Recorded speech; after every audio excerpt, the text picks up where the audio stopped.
minutes to go in normal time. Liverpool 3-0. Corner taken quickly, Origi!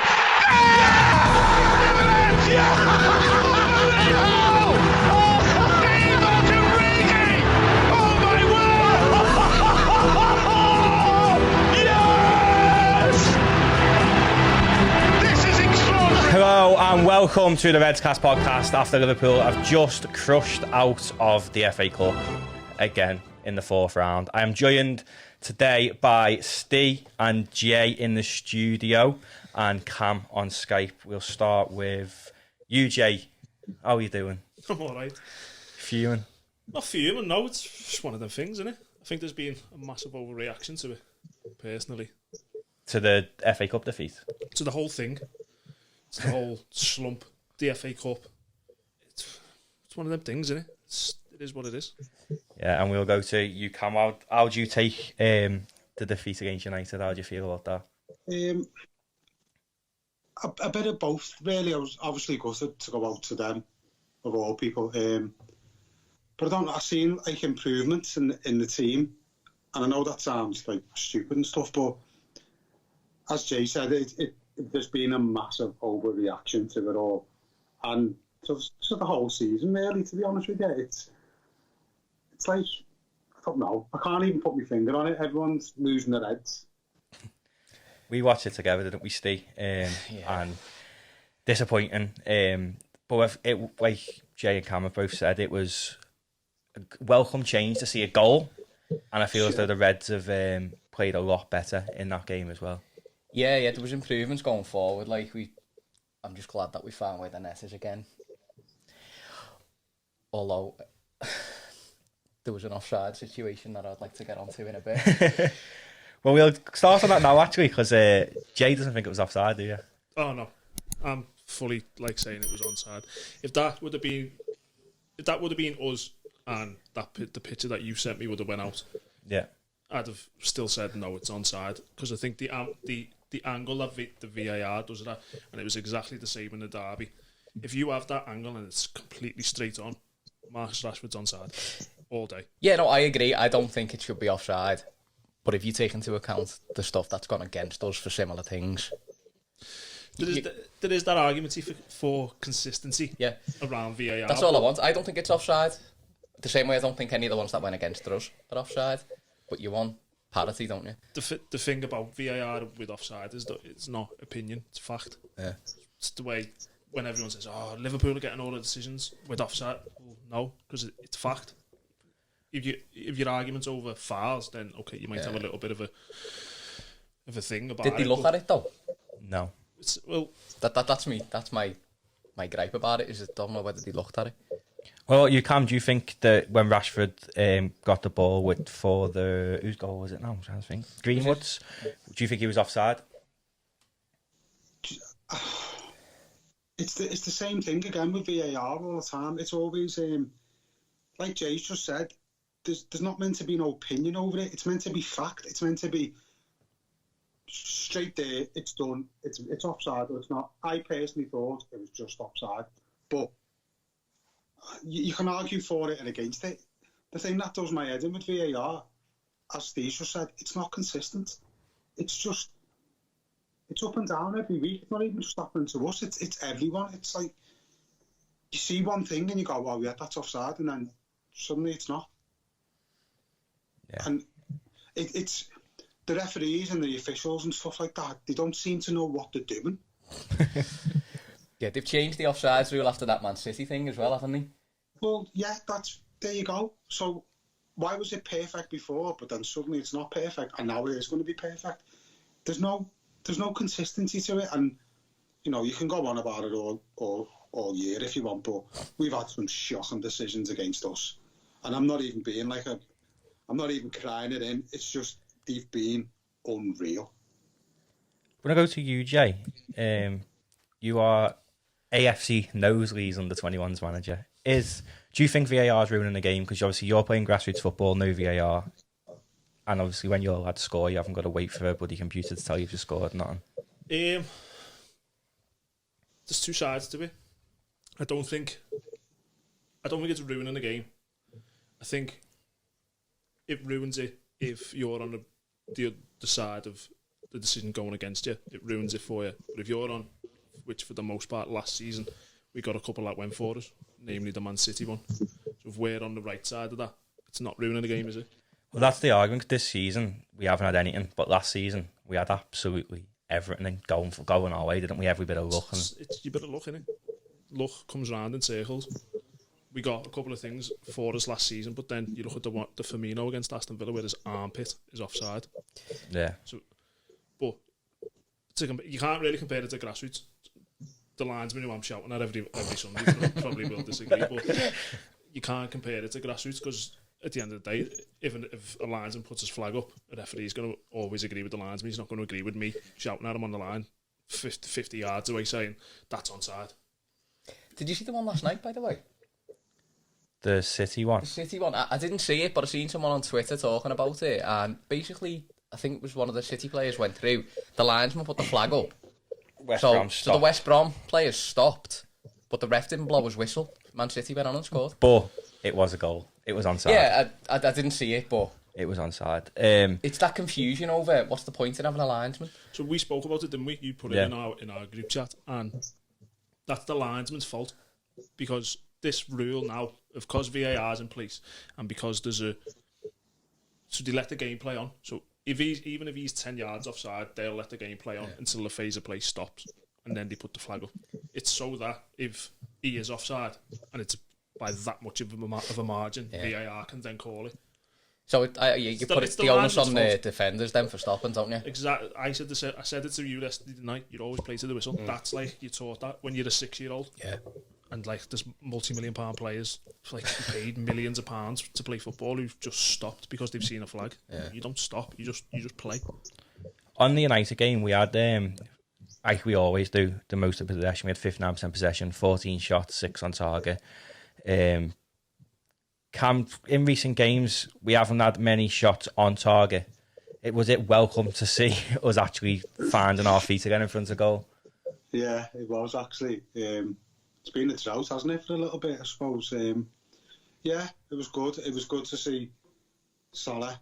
I think he's top scorer, isn't he, as well, in the league? He's top scorer in the league, yeah. It's just...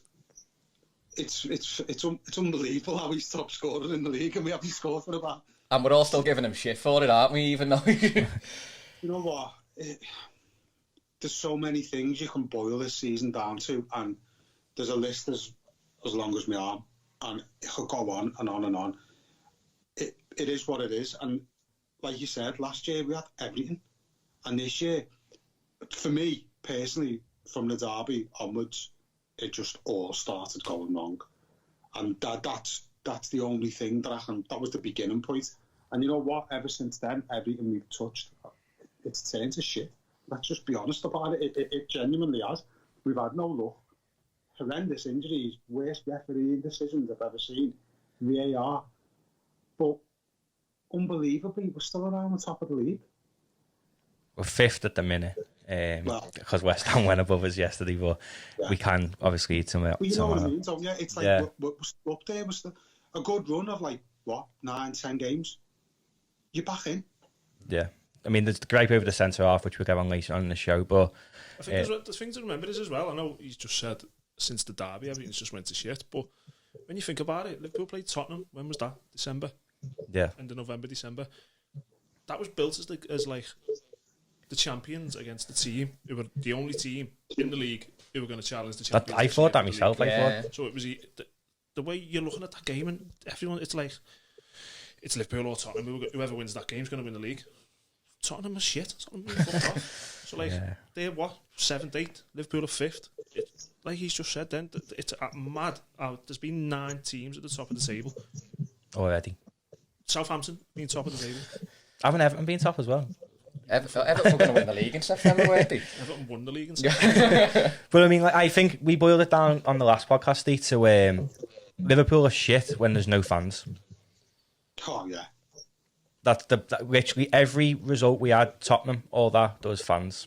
When Liverpool haven't won games, there's been no fans. I mean, there was only 1,000 or 2,000, whatever there was in there. But it makes a difference, doesn't it? Yeah, just a bit of proper noise rather than just nothing.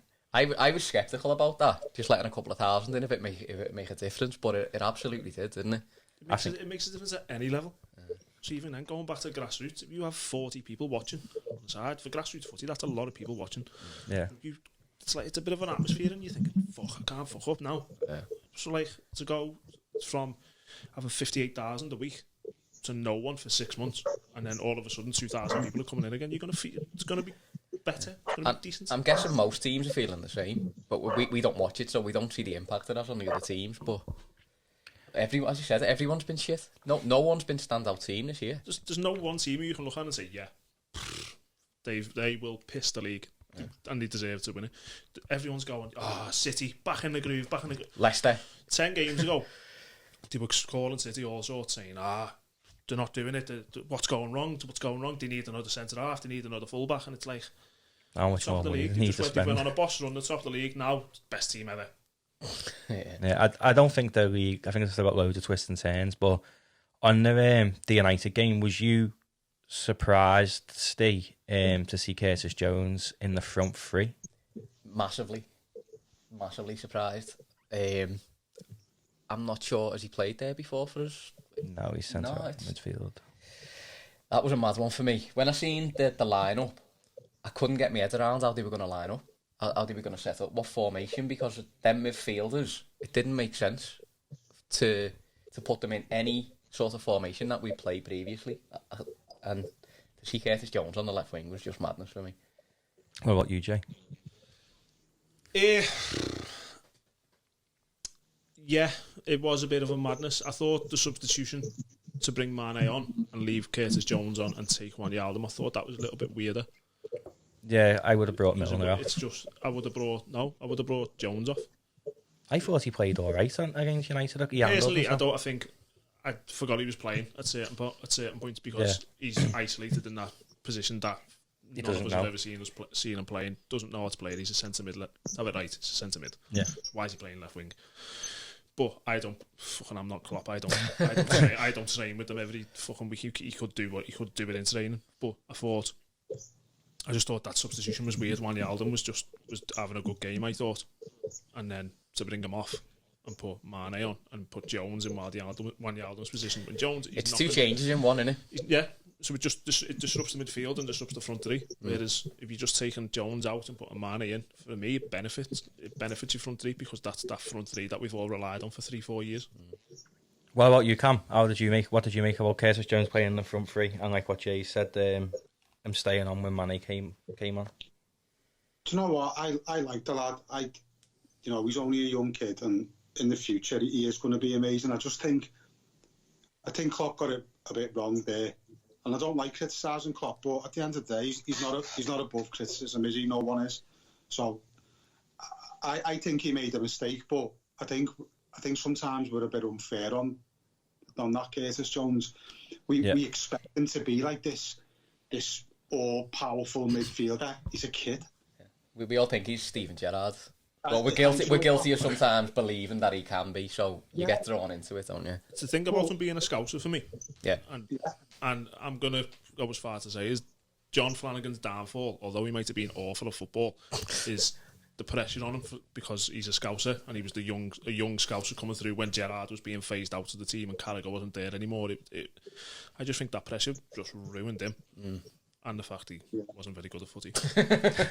I mean, Curtis Jones will be world class. You can all join the Curtis Jones fan club with me if you want. He will be, defo.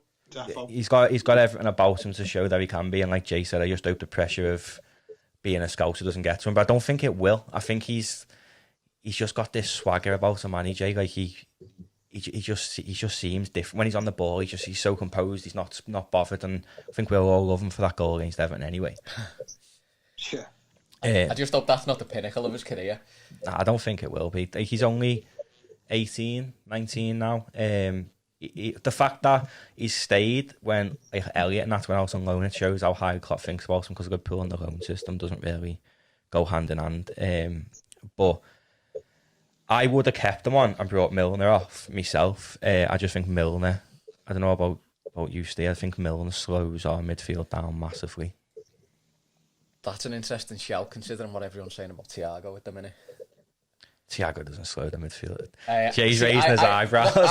Don't get me wrong, I'm not agreeing with what people are saying about Thiago, because although Thiago hasn't got a massive amount of pace, his brain and his feet make up for it. He does not slow it down for me. I think he plays the pass quicker than anyone else would. You raised your eyebrows, Jay. What do you make of Diddy Hammam's comment about Thiago? I didn't see. I don't know what he said. What did he say? He said Thiago slows Liverpool down. He's not a good fit. I'm not going to say I agree with him because listen, Thiago's a world-class footballer. He's won the World Cup. He's won Champions Leagues. Played for some of the fucking biggest clubs on the planet. But his first couple of games for me, and it could just be me, it could just be something that I've took from a game. Every time he played the ball forward, we'd be losing the ball. Yeah. For me, it was like a couple of times, and probably could be miles off, but it's just this thing that's stuck in my head. These, like a couple of passes where you've got, for argument's sake, you've got Henderson 2 yards away. Just pass the ball here. Just keep the ball. Do you think he's trying to force the issue? Yeah, that's the better way to put it. It was like too forced. It was always, I've got to play that 60-yard pass to Trent over there when I'm over here. No, just keep the ball. Yeah. That was just something that I took away from Especially if you're pinging it to Divock Origi. Fuck me. Speaking about Divock Origi, what did you make of the substitution then, Camp, to bring Origi on and Minamino still not getting his chance? Do you know what? He's a legend, Divock, and that. I get all that, but I thought it was a mistake myself. I like him for what he's done, but if you're being completely honest and brutal, he's not at the level to play for Liverpool. It's as simple as that. I mean, the amount of time. I don't get me wrong. I'm not saying he's like he hasn't done stuff, because he has. He's scored goals against Barcelona. Just everything he's done loads at important times, and I love him for that. But on a regular basis, he's not the go-to guy. And I know we haven't really got anyone else, but yeah, we expect things of Divock Origi that he just cannot deliver. It's as simple as that. He can't controlling a football. There's a question. Here's a question for the 3 years. When you seen Origi on the sideline about to come on, what's your first thought? For fuck's sake. No, it is though. So is this for fuck's sake? What about you? I don't know. Probably the same. It probably is the same. I mean, when he come, against what was it? United? No, the game before United, he actually played all right. Because usually he's just a lazy bastard. Against Burnley, he was all right, but he's not the substitute where you think, come on. But what's all right for Divock Origi? When he runs. So he's run. So yeah, that's all right. We can all get on there and jog around. What's your reaction, Cam, when you see him coming on the side?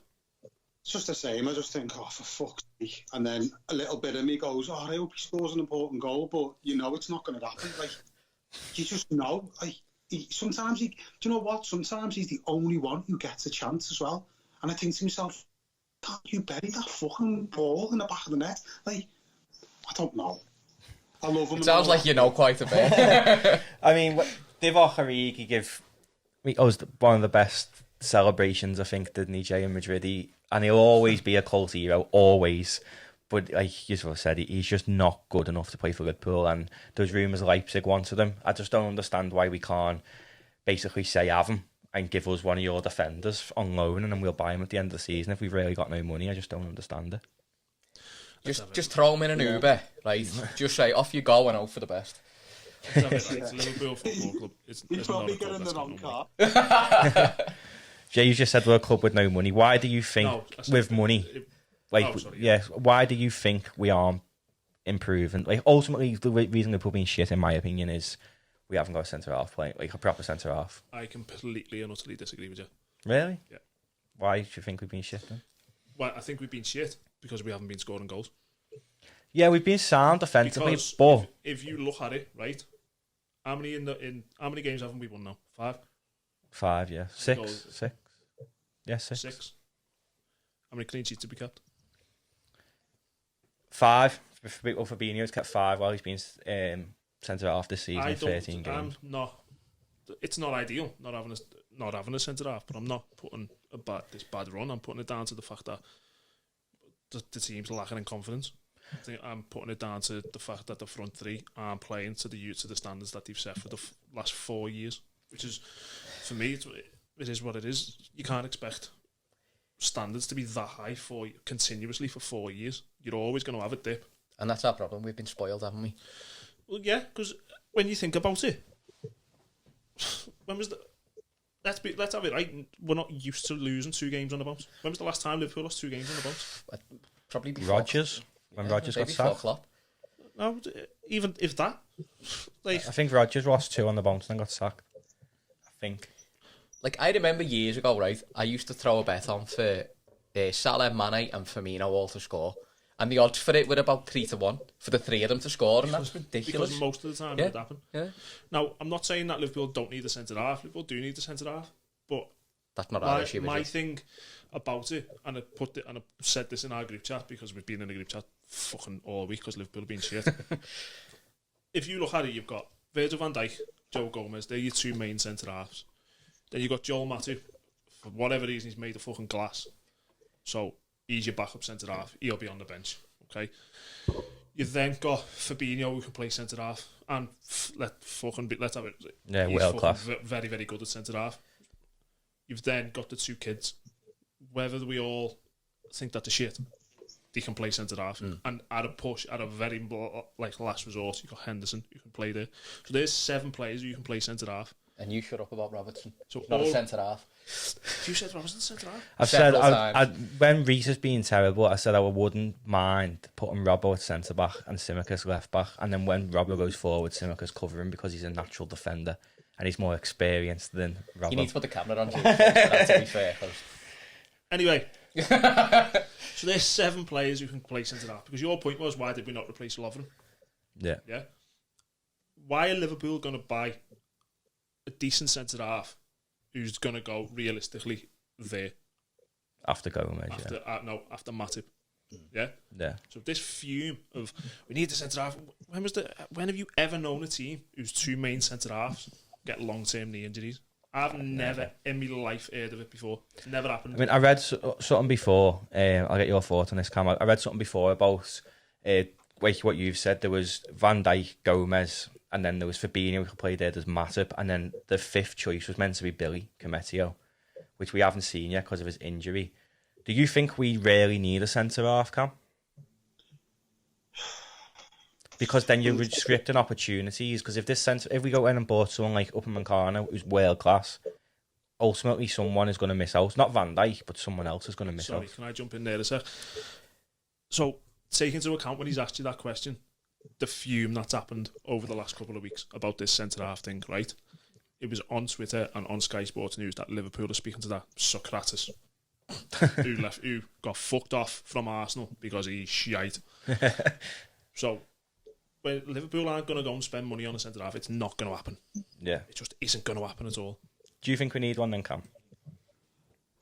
It's a yeah and no from me. Yeah, as in, it frees up other people, put Fabinho back in midfield, because my biggest thing is I think we're missing Fabinho in midfield.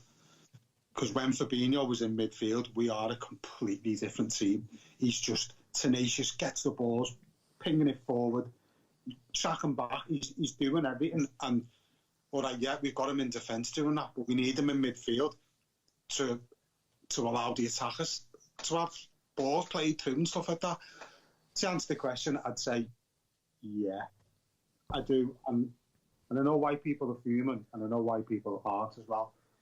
Are you looking at, when you say yeah, are you talking about a proper transfer or a short-term loan?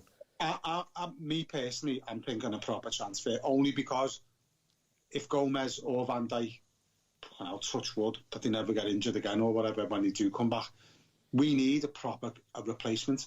Matip he's a fucking wet paper bag. He's a boss player. Sometimes you look at him and you think, fucking hell, yeah, he's a good player. And then sometimes he's not, but he's made a glass, mate. And moving forward, I think we do need to buy a centre-half. Yeah.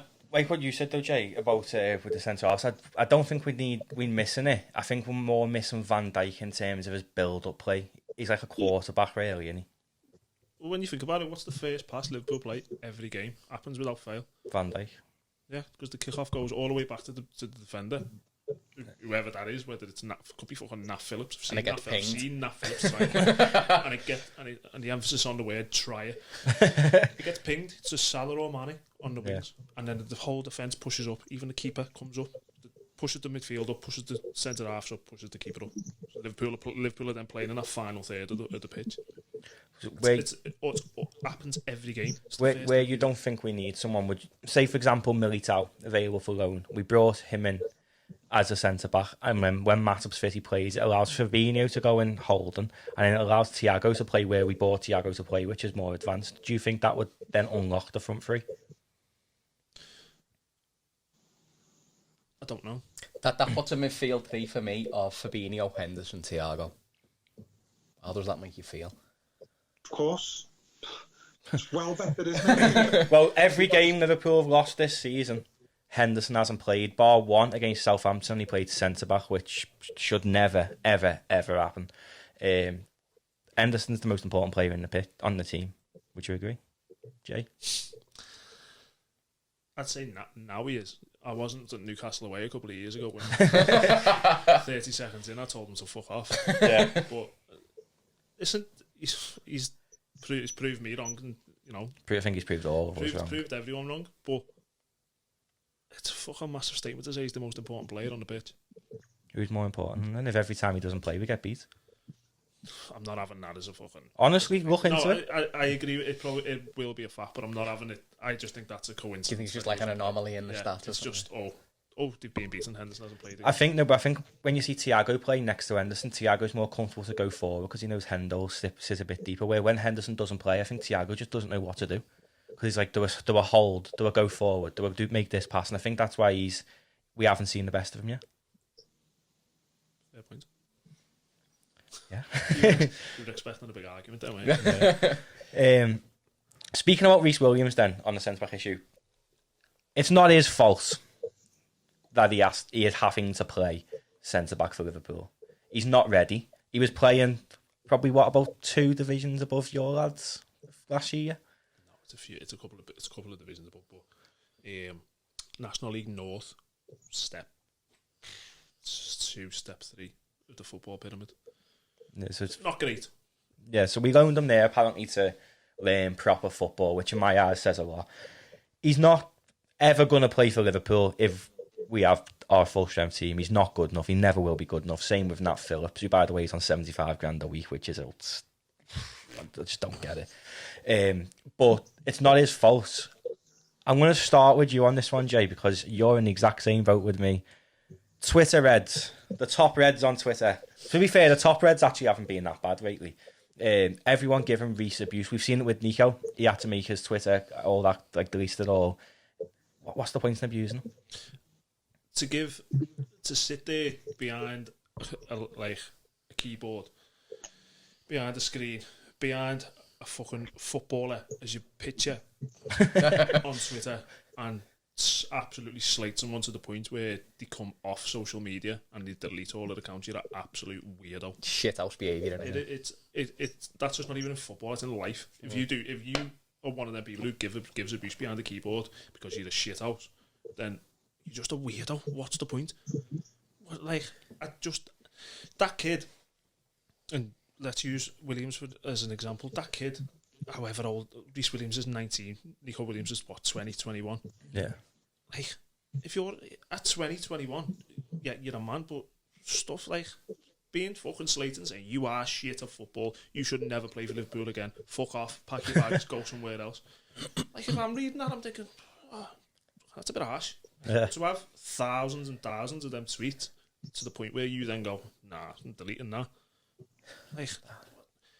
Just the arguments around mental health and all that these days. It's But them same people who sit and slag them off are probably the ones who are saying, mental health this, mental health that, when you don't have a clue. You'll be going, well, I've suffered with mental health myself, but Nico Williams, you're shit at football. And it's come on. Imagine this, Cam. Imagine you're getting a load of shit on social media for your artwork. How do you deal with that? How do you respond? Impossible, you get shit for that, but go on. No, exactly, but you know what I mean. No, do you know what? You're right, it's just, he's a kid. he's a kid and he's being thrust into the Liverpool team playing centre half with the scrutiny on him. And you're right, he's probably not good enough.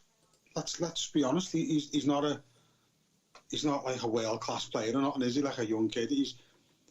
The lad's probably going to buckle under the pressure, and you can see it already. I've seen it in games. I've watched him closely, and he's confident 1 minute, and then he'll make a tiny mistake, and then his head's just gone. That United game, especially, where he was shocking after his first mistake. Yeah, it's just the amount of pressure that we as fans, not us, maybe some dickhead fans, but some fans put on these players is absolutely fucking ridiculous. Like, can you imagine it goes through their mind, that first little mistake, and they're just going, shit, I'm gonna get slated for that now, and that plays on their mind for the rest of the game. Yeah, imagine living your life. Imagine being under that much pressure when you walk out onto the pitch. You're meant to walk out and enjoy football and be like confident and stuff like that. And he's broken before he even goes on the pitch. And then, I mean, if fans were there, you'd probably get some going, you're fucking shit, you. Yeah. Fucking kid. What was you doing when you were 90? Fucking wanking into your sock into your ma's bedroom. Probably still are now, aren't they? Well, I think it's wrong, and as he alluded to before, it's going to affect the mental health. Coming off Twitter, coming off your social media. Fucking hell. That's serious, that, isn't it? Yeah, it's our ass. It's, like I said, it's not his fault. It really is not his fault that he's got to play. It's not his fault. That's how it right. Like, he's a centre half. He's playing National League North footy last season. It's not even conference level. It's below conference. Yeah, like it's good, all right standard of footy. Yeah, it's sound.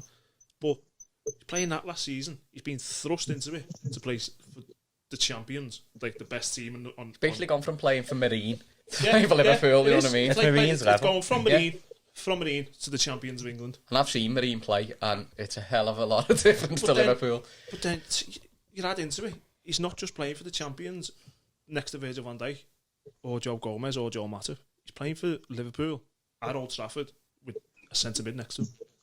Yeah. So he's already coming into it thinking, fuck. Yeah. Oh, I'm going to get fucking legged everywhere by Rashford today, legged everywhere by fucking Greenwood. And it's like, I think the first mistake was he made the challenge, went to slide in for the challenge and missed the ball, didn't he? So then I think United got a corner. The first thing he done, I kind of physically watched them do it, the first thing he done, as soon as the ball crossed the line, his hand was up. Yeah, I've fucked up there, my bad. But then he done it again in the second half. And straight away, his hand was up. So he's in straight away, he's already apologising to the manager and everyone else on the field because his team's under pressure. Doesn't need some fucking little weirdo behind his keyboard. You've slid in and missed the ball twice. Yeah, I fucking know it, yeah, I fucking know. Nice one. People are human. Don't make mistakes? I mean, Van Dijk, very rare, but he makes mistakes himself. Van Dijk against Arsenal last year, fucked up. Yeah. Like, they all do it. Barry behind the fucking keyboard wasn't going, Van Dijk's fucked up. I should never leave Liverpool again. Fuck off. Right, moving on to Tottenham tomorrow. Who would you start as centre back, Cam? Me? Fucking play centre back. It's fucking. If Matip is he still injured, I don't know what he's doing. Is he in a ditch somewhere or something? I think he was rested. You know? No, he was rested. They basically prioritised the league, which Klopp always does anyway, but rightfully so. I'd rather fix that than win the FA Cup. So, yeah, it's Matip and Fabinho, isn't it? I mean, I'd love to see Fabinho pushed up into midfield, but we just can't risk it. You just can't because he's so classy as centre back. It's like he's been playing there for years. It's weird, but yeah, Fabinho and Matip for me. There's the argument when Van Dijk's back about having Fabinho play there with Van Dijk until Gomez is back. No, not for me. But each to their own opinion. Yeah, I said the same. I can't imagine Fabinho. I mean, he's not going to want to play there. He's come out and said he wants to play centre mid, and that's where he is ultimately best. It's like Klopp's first or second, I think it was the first season. Milner had to play left back for the whole season. Yeah, that's because we had Alberto Moreno. Yeah, but doesn't want to play there. You play where the manager tells you. You play where is best for your team. But very interesting point though. The last time we played Tottenham, Reece Williams started. Did he? Yeah. With Matip? Either Matip or Fabinho. And Harry Kane never got a sniff. I was going to put that to you. Would you start Matip with Reece or Nat and put Fabinho in the holding midfield? I wouldn't start Nat Phillips, no. Reece Williams is the best of a bad bunch, like, isn't he? Yeah. I think... Listen, he's not a good footballer, Nat Phillips. Does it surprise you that he's on 75 grand a week then? It surprises me that he gets a game for anyone. The fact is, if Tottenham turn up, right, and their best players come firing... They're not going to turn up, though, because it's Mourinho, so Mourinho plays with 11 No, but if they imagine Son and Lucas and Kane all come and play very well, Reece Williams hasn't got a fucking chance. They were in form when they played us last time, though. I don't think they played particularly well. You're right. Who would you start centre-back then? It's got to be Fabinho or Matip, hasn't it? I think that'll be the general Realistically, it's got to be. If you're resting him, if you're not playing him at United away in the FA Cup, because you're saying, oh yeah, he's getting rested for this game. Well, he's got to fucking play then, hasn't he? Can't. There's no getting around it. He's got to play. Hendo's meant to be back for the Tottenham game, which is, I think we've missed him in recent weeks, haven't we? Who'd you take out to the midfield? Milner from the team in the week on the Milner midweek. played all right. No, but you'd take Milner. Also have Milner, Hendo, Holden with Gini and Thiago further forward. Where did he take Thiago out and plays that fucking absolute Brexit midfield of Henderson, Milner, and fucking Wijnaldum? That's his trusted midfield. That's what he always goes to. Who would you play then, Steve? In midfield? At the back? Oh, yeah, it's got to be Fabinho and Matip. It's got to be. If them two are fit, they've got to be the two that start. I'd like to see Matip and Reece Williams, to be honest. Could be the absolute could be the slowest centre half pairing ever. But Fabinho's got no pace either. You're against Harry Kane. He's a bit quick though, isn't he? Got big legs. Who would you take out the midfield then, Cam, to get Hendo back into it? Obviously he starts, doesn't he? He's captain of the club. Do you know what? It's probably going to be you won't like this one, but I'd take Wijnaldum out. And I know you're thinking, no, Wijnaldum. I just think all this Barcelona thing that's been going on, I think I'm not saying he's been shit. He hasn't been shit. He hasn't been the normal genie that we know. I haven't seen him for about 3 months. You'd probably say that about the whole team.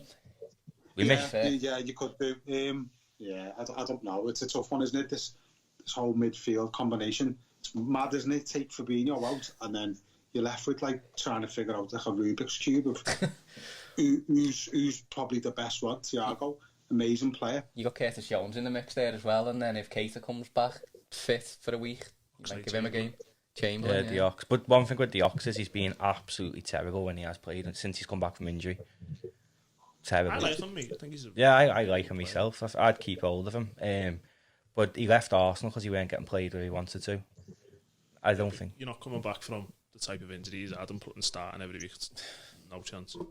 I'd take out of the midfield. I'd do Hendo, Holden, and I'd play the Oxen and Thiago. Myself. As good as Jones has been, I don't think he should play against Tottenham. Which you're probably surprised to hear me say it, but I don't think I've ever heard you say that in my life. I just wouldn't start against Tottenham. I think there's too much on the line now. Like if we lose tomorrow, we could end up like 8th by Saturday. That's worrying. I just think you're only as good as your last performance. It's like simple footy, like can't even think of the word. Simple footy, like saying you're only as good as the game before. Doesn't matter how you played 3, 4, 5 games ago. You could have had the fucking game of your life, but then played shit the game before this one. Yeah. Curtis Jones shouldn't start for me because he didn't play well on Sunday. It's like that's what they do with the front three, innit? Like I feel as though they know no one's dislodging them because Jota's injured. So that's why when they're having bad games, it doesn't really affect them, does it? They're playing the game after. I think there was a point in the game on Sunday when Firmino lost the ball and he must have just got that pissed off with himself. He just ran back, he just chased whoever had the ball and won the ball back, and it was like, oh, Actually, yeah, I can play well.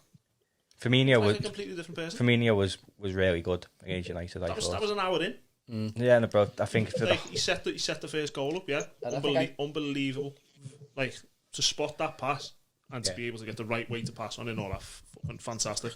But did he do anything else? I think I said that to you in work, didn't I, when he done that? Like, that's what Firmino used to do. He used to be the catalyst. He used to be the one that'd go wherever the ball was and he'd just run at them and then everyone else would follow him. Yeah, let's be honest, it's the whole reason we all fell in love with Firmino, because of his work, not because of his goals or because of his assists or because of his fucking work rate, because he wins the ball back. Yeah, because no one really noticed it, did they, other than fans? And then everyone started jumping on the bandwagon and call you pundits and I was saying, oh, he is good, but it hurt me so much to see the decline of Bobby Firmino.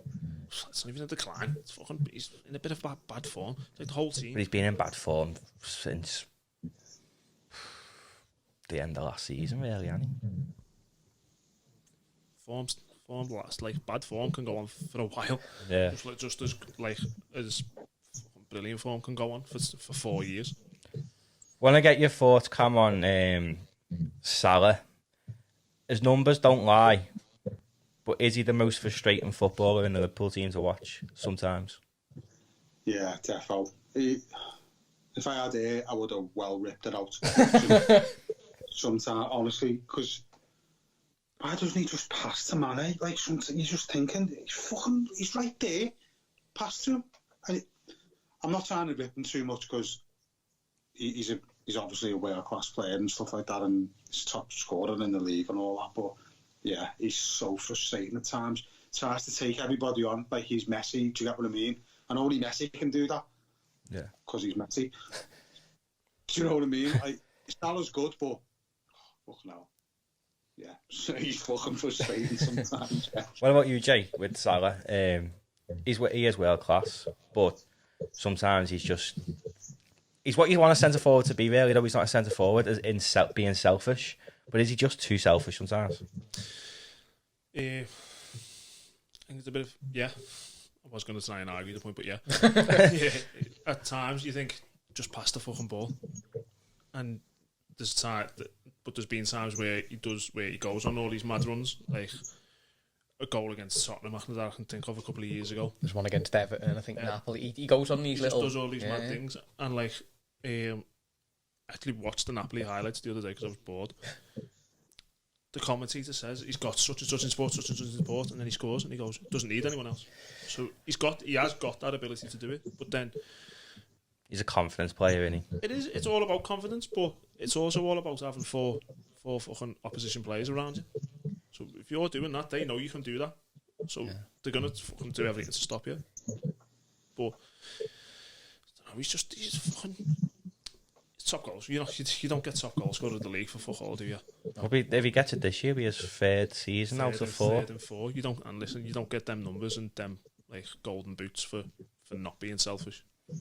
And we all slate Harry Kane, like for that pass at the World Cup where he should have passed it. Where we were all fucking made up that he never, but he should have passed it. And looking back, he should have passed it. But a striker's instinct is, fucking, I'm getting that goal. That's me.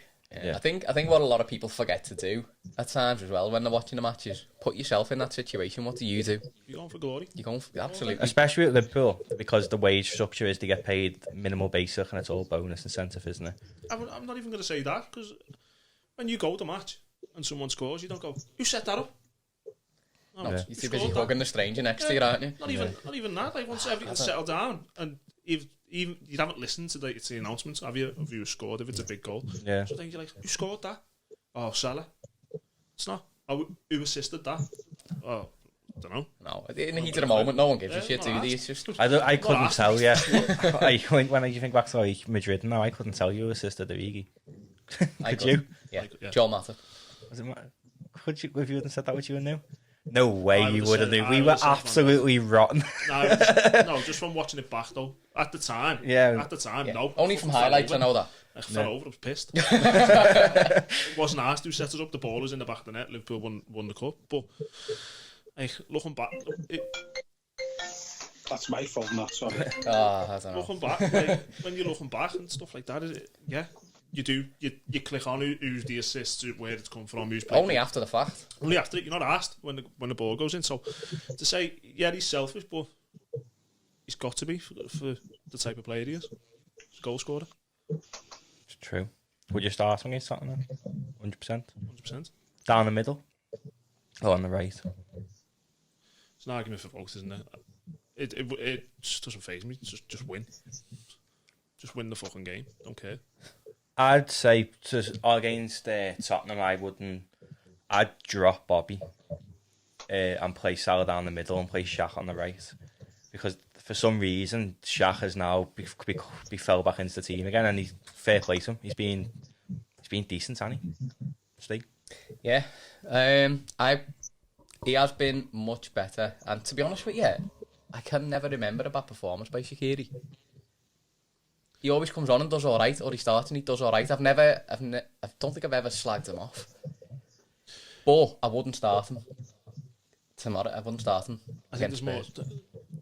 It's a sound argument, but there's more times where I've told him to fuck off, bro. More than do you know what I mean? Like, but it's like little things, losing the ball and stuff like that. Whereas 2 goals against United coming off the bench. Do you know what I mean?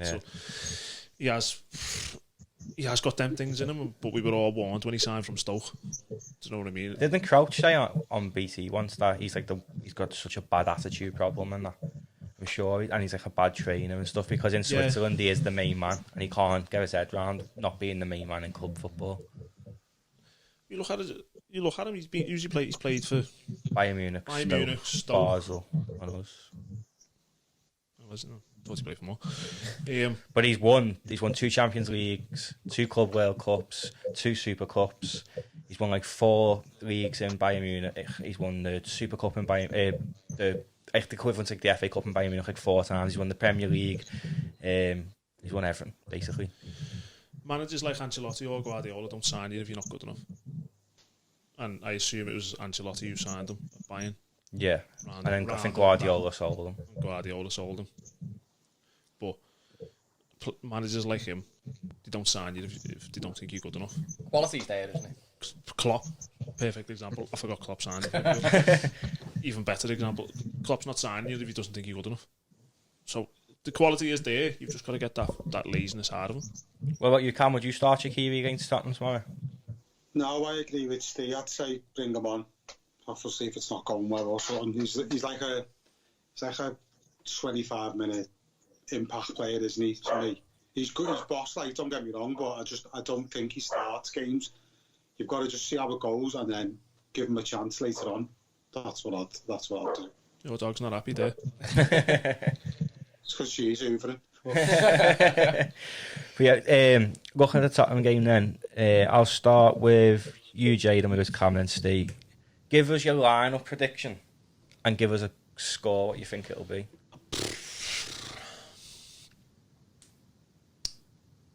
Trent, Fabinho, Matip, Robertson, Henderson if he's fit, Thiago, Wijnaldum, Mane, Firmino, Salah. And a score? Oh, fucking hell, you never know against him, do you? 1-0 either way. That tight? I don't think there'll be many goals in it. What about you, Cam? Muted this or Yeah, go on. Same as Jay, I'd say just except for I'd take Wijnaldum out. And do you know what? I know you said before not to give him a start, but I would give Curtis a start in the midfield and then same forwards and stuff. I think we need to win the game. It's as simple as that. We have to win tomorrow. We cannot lose it if we want to win the league. I don't think we'll win the league this year. Don't you? No. I think if we go on a run, we might do. I really do. It's not up to question, is it? We're not a million miles away, but it's going to be tough. Well, if Tottenham win tomorrow, they'll go 2 points clear of Liverpool with a game in hand. Tottenham aren't winning tomorrow, so don't worry about it. We've got to win. We just have to win. It's as simple as that. I don't care if it's a fucking own goal off someone's arse. It's just, we need to win. It's as simple as that. What about you, Steve? What would your line-up be? In Line-up fact, Cam, what's your score actually, Cam? I think we're going to win 2-1. Same as the first game against in the season. What about you, Steve? Yeah, my lineup same as Jay's, to be honest. That midfield, Henderson, Thiago, Wijnaldum. I think that's got to be his, at the moment, that's just got to be his first go-to three for the midfield. So, yeah, Alisson, Trent, Fabinho, Mata, Robertson, them three. Getting some feedback there, you. Yeah, it's nice. And Salah, Mane, Firmino up front. I reckon we'll win 2-0. I'm going to go with Alisson, Robbo, Matip, Reece Williams, Robertson, Fabinho, Henderson, Thiago, Shaqiri, Salah, Mane, and we're going to win 3-0. No, 4-0. 4-0 every week for you, innit? It's never happening. Yeah, we'll win 4-0. Get it up. Where, obviously, apart from the last 2 City title wins, where have the champions from the season before finished in the league?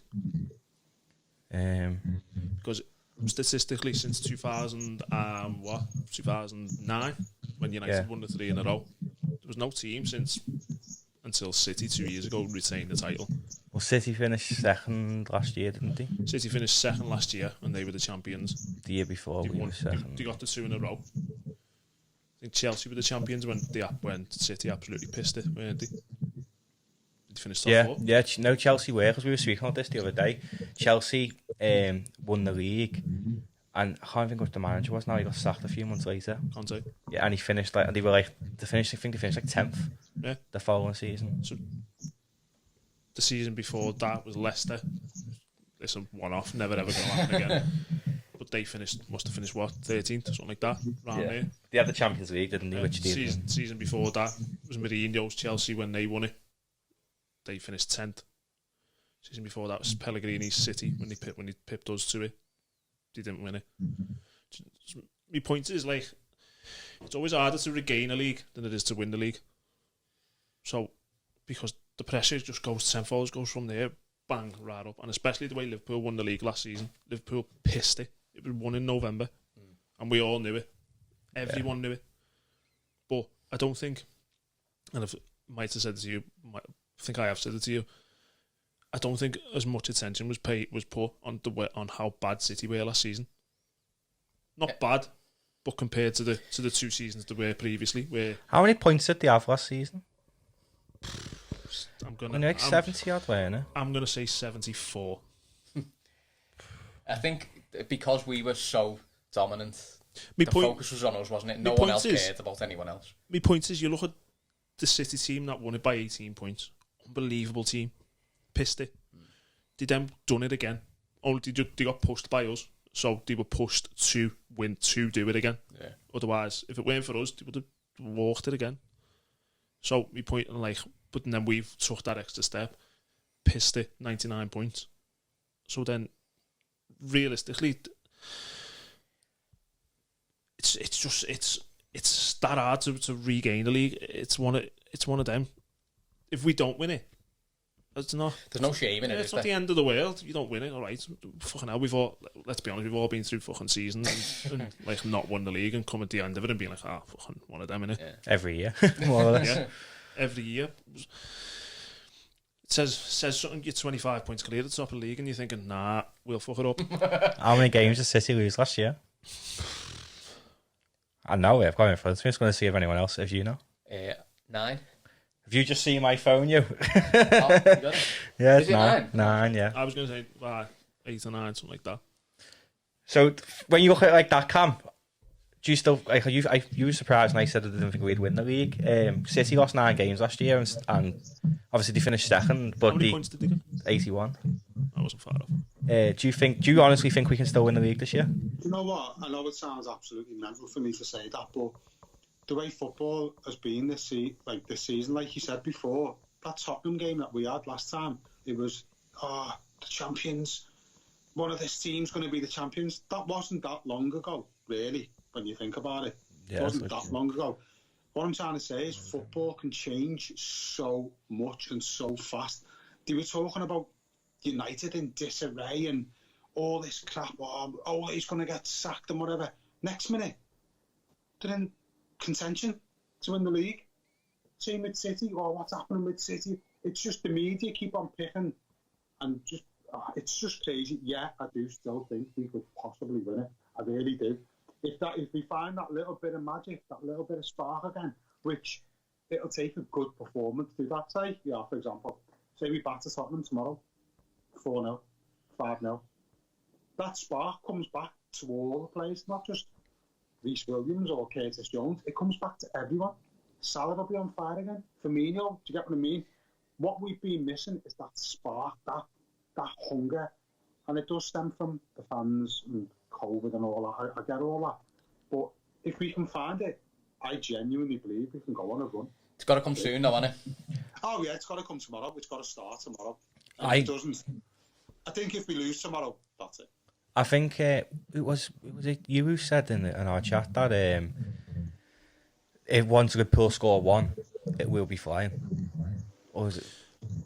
Yeah, it probably was me. Yeah, and because obviously we was unlucky against United, massively unlucky. So do you think tomorrow we could maybe turn around and absolutely destroy something? Yeah and no. I think if the Liverpool last year turn up and perform as good as we know they can, then yeah. But I also think if the Mourinho that we all now know him for, the way he sets his teams up, then I think no, because how many games have we been through in the last 4 years where we haven't been able to fucking break a team down? Burnley being the prime example. And Mourinho's brilliant at that. Is the way he sets up his teams like that. You just can't get through him. Unbelievable. Call it what you want. But he's one of the best managers. Call it what you want, negative, defensive, whatever.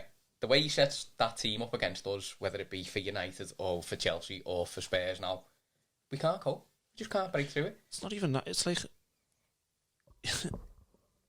we all hate him as Liverpool fans. We can't stand him.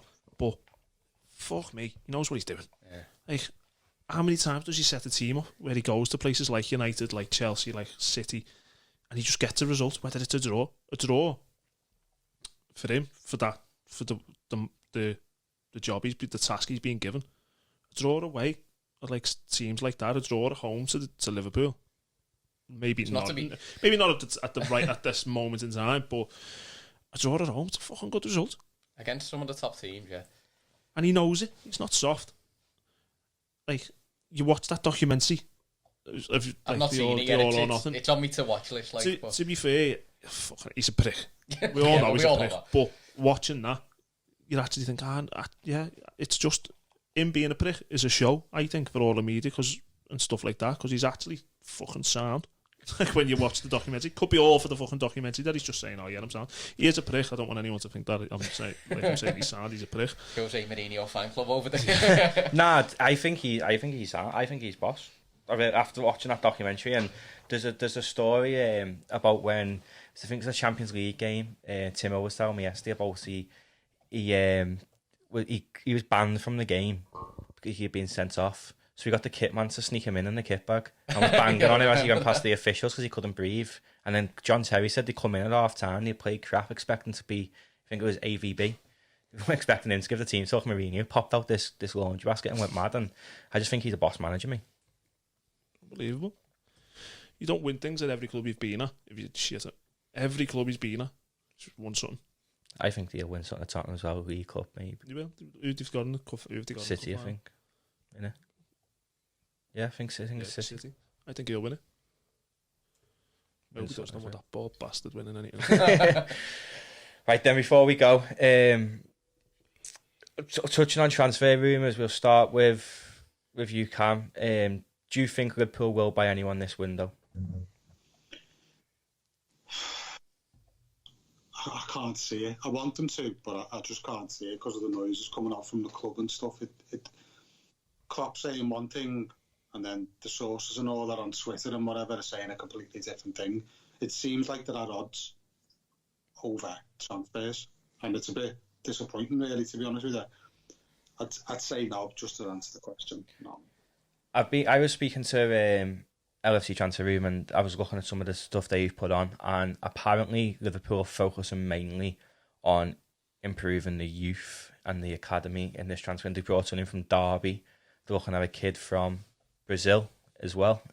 From where where Alisson played in that green and red top. And apparently they're going big. They're going big in the summer. I'm going to ask you, Jay, is Mbappe 2021 possible? Absolutely fucking not. No. Do you think he'll get him? No. Well, Sancho and Haaland? No. Sancho's only got a 70 million release clause, though, you know.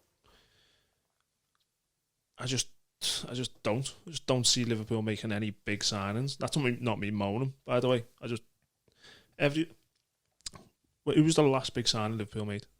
Massive, like, fucking tens of millions of pounds. Alisson, where?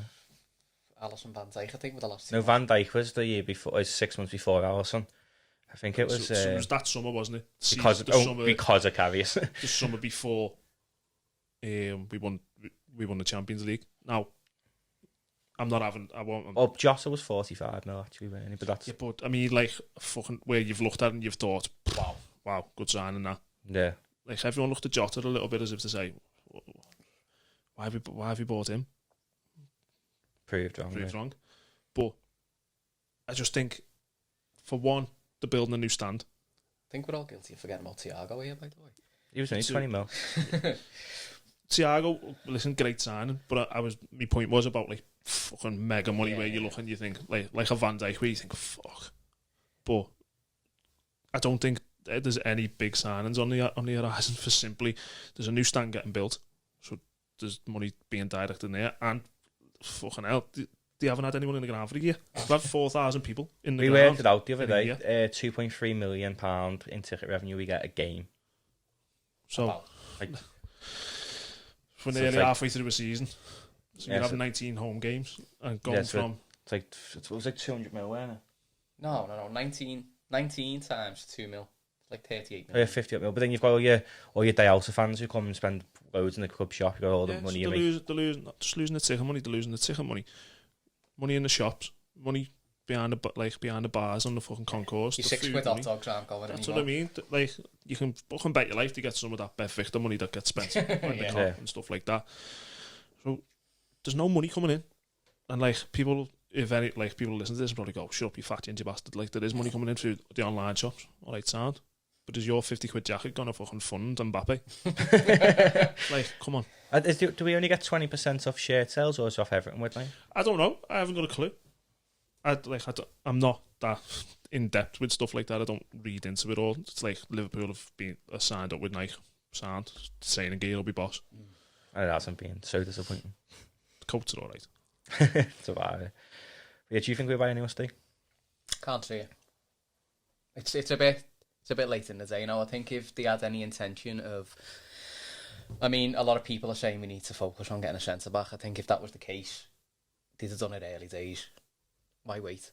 I think it would have been done. Yeah, it would have been done day one, yeah, absolutely. Because if that was what was absolutely needed, they'd have done it and got it done out the way. Why wait this long when players are going to start to come back soon? Is it not worrying that Klopp's now publicly calling the owners out there about spending money? Because that's the first time it's been like any... Is that taken out of context, though? No, all right, okay. He said what he said, but is that the media, like, making him say it by asking him questions in a certain way? No, they asked him, would we buying anyone? And he said, no, a centre-half would be helpful 100%, but we haven't got the money. I'm not... That wasn't the interview I seen. They defo win his words, the one I've seen. I know it went them exact words, but it was something around... Exactly, so... They win his exact words. So it's been taken. So that's what's been taken. He said though, didn't he, that we a centre half would help 100%. But we've. He didn't exactly say the owners. He said something which indicated it was the owners. I can't remember what it was now though. A manager can only go to those above him and say, "I want to sign that player." So we could go and say, "Right, centre half, Milito, I want to buy him," and they come back. Yeah. Or no. No, because we've got this going on, got this going on. At the minute, it's a no. So, for me, what I took out of that press conference is he's asked the question, said, can we sign this player? Can we sign that player? Can we do this? Can we do that? And the answer has been, not at the minute. We can't. The way Liverpool work, and always have worked, is if they can't get a player they want, they don't get anyone at all. Look at Van Dijk, they'll do vids today. And Sam Maguire, who's really usually always bang on with his stuff on Twitter, said that he feels Liverpool will be playing against the centre-half who Liverpool really want in the last 16. It's not Upamecano. I can't think of the kid's name. He plays for Leipzig, the other centre-half next to Upamecano, and apparently we're going to go in for him in the summer instead. I just think the whole thing was blown out of proportion. It's being convenient that Liverpool need a centre-half. Or, like, it's being built up in the media. Oh, Liverpool needs a centre-half. And if you're really honest, it's the first time Klopp has ever had an inkling of a dig at the owners. Yeah. Really. So, when you think about it, they've seen Liverpool need centre-half, Klopp's had a dig at the owners. Oh. There's your story. I have got nothing bad to say about FSG myself. Nothing. They come into Liverpool when we were on the verge of liquidation. They've revolutionised the squad. They've put money in for Alisson. They bought us Van Dijk. They bought us Mane, Salah. Everyone on the team sheet. They've given us Klopp. They've given us a new stand so more fans can go in. They're going to extend the Anfield Road. They put us in a miles better place than we ever have been. And it's just like going back to the Twitter thing. It's all the Twitter heads who are saying FSGLs. I hate the term Twitter heads. I hate it. Well, that's who they are. But I'm on Twitter and I'm no. red, I mean what Jay said. The ones who are behind, like what was Magnificent Mo and Magnificent Mo. Like, who the fuck sits in your front room and goes, I know, I'm going to make a Liverpool Twitter account and I'm going to call it Magnificent Mo. How many times does anyone say magnificent during the day? Fuck does that into your vocabulary? But like, and I've seen one. It's got a picture of Naby Keita and says at the top of it, Keita out. Hashtag Keita out. And I'm like, I've seen that one. Thinking, are you fucking backward? Like, yeah. And do you know what? A lot of the fans who are terrible aren't even never go to the game. There's a LFC lobby and Anfield Index Anfield Edition finally got suspended off Twitter the other day. Every single time Liverpool play, slags us off. Every time, every single game, he's got someone to slag off. I think he even slagged Alisson off the other week. It's embarrassing. Yeah. Cam, you're admin for a group on Facebook, aren't you? They've got quite a few people in that, and you've told me about a few little gripes on. I've for about 5 years. We've got about 10,000 members, and to be honest, most of them are absolutely sound, dead funny, dead intelligent, proper reds. Do you know what I mean? But then you just get a few who are just. I think the emotions take over, and I've been guilty of it myself. The emotions take over after the game, and what I've tried to do now is I won't post till like the next day or like hours after. You just get people, obviously we've been losing, you just get people on there who are like, oh, get him out, we need a defender, like proper kicking off on each other, and you're like, what are you doing? Like, just talk. Like, why can't you just talk about it and go, do you know what? That was shit, that wasn't it? I know, yeah, blah, blah, blah. Next. Do you reckon, Cam? Do you reckon, like, half of them have got... I think half of them have got the tweets or the posts pre-typed. I only typed them at like half time. Yeah, there's a few where I just think, why are you constantly so negative? Like, all right, you can be frustrated and be like, fuck no, he was shit. And you can say that, but then loads of them like, you're a cunt and you don't know nothing about Liverpool. And just like the way they talk to each other, like, what are you doing? Yeah. We're all on the same team, like, and they're just digging at each other, aren't they? Yeah, it's like you're on the internet, mate. Like, there is literally no point in all that. I stay away from them, like, threads. I just think to myself, I'm not even getting involved. Don't get me wrong, if someone abuses someone, we'll delete them. We'll block them from the group straight away. But it's just like, come on. As Jay said before, it's getting blown out of proportion. It really is. I think really, really is. And I think because of everything's happening in society, like COVID and all that, and furloughs and all that, even the smallest thing that we always go to is Liverpool to make us feel better, and that shit. So it's feeling even worse. We're just like, oh my fucking God. And that's where people's frustrations are coming out, I think. To be fair, that was my thinking the other day. I was thinking, lockdown, first lockdown wasn't that bad, to be fair. Liverpool won the league. Yeah. Sound. Had some boss days out because Liverpool won the league. Second lockdown, yeah, we ain't great, but sure, we'd won a couple of games. So you've always got the footy to go back to, no matter what shit show this country's been running in and what shit show fat ass is doing. It's like, you've always got the footy to go back to. So this one, it's like it's fucking even worse than the last two with the way it's being run. And then Liverpool shit. So it's like you've got no happy place anymore, have you? It's like I can't fucking contemplate what's going on with COVID and what Boris is fucking doing, and let's go and watch the footy. I can't watch that because Liverpool is shit and Everton are doing all right, and it's like, like, do you know what I done today? Right, I'm lucky enough to live close enough. Right, I've been really sort of pissed off of footy. Like, I'd usually just watch any old footy match that was on. I'd watch Sheffield United against Burnley. It was on, right? Not in a normal way, like normally. But footy's pissing me off at the minute. VAR's doing me head in. Liverpool are doing me head in. I just walked up to the ground. And also, like, try and recapture that, like, that good feeling about the footy. I just walked through Stanley Park, had a little walk around the ground, and I felt... I just think footy's shit now. Yeah. Like, it wouldn't faze me, and it wouldn't faze me missing a Liverpool game on the telly. Like, before I got here, I forgot that we were playing yesterday, tomorrow. Like, it sounds stupid. Obviously, we all try and go as many games as we can, but footy without the fans, even when you're watching it on the telly, it's shit. You have to listen to McManaman and just trash. You just don't get the buzz off it anymore, do you? It's not even that. Like, at the beginning, like, I'm into me coaching and stuff like that, so you're like, no crowd, I can listen to what's getting said on the pitch and what such and such is saying and stuff like that. And even now, it's like, I'm not arsed.